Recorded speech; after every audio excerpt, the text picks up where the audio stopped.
اللہ الرحمن الرحیم، السلام علیکم۔ آج ایک بہت زیادہ کمپلینٹ یا ایسی شکایت جس کے بہت زیادہ مریض ڈاکٹرز کے پاس آتی ہیں اس کے بارے میں بات کروں گا، اور آئندہ 2-4 ویڈیوز میں تفصیل سے اس کو آپ کو سمجھانے کی کوشش کروں گا۔ وہ ہے سر کا درد۔ سر کا درد ایک ایسی کمپلینٹ ہے، ایسی شکایت ہے کہ ہر انسان زندگی میں کبھی نہ کبھی اس کے ساتھ اس کا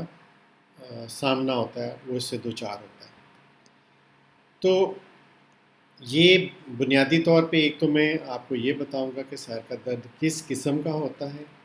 اور اس سے ایک تو آپ کو یہ سمجھنے میں مدد ملے گی کہ یہ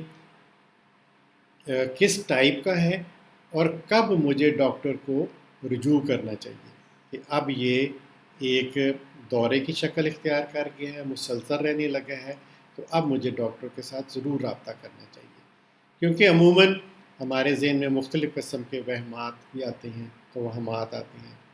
کہ یہ جو سر کا درد ہے یہ کہیں خدا نخواستہ سر میں کوئی رسولی تو نہیں ہے، کوئی میری شریان تو نہیں پھٹنے لگی، اس طرح کے عجیب و غریب خیالات آتے ہیں۔ تو میں انشاءاللہ آپ کو اگلی آنے والی ویڈیوز میں بتاؤں گا کہ سر درد کس کس قسم کا ہوتا ہے اور اس کا ہمیں کیسے سد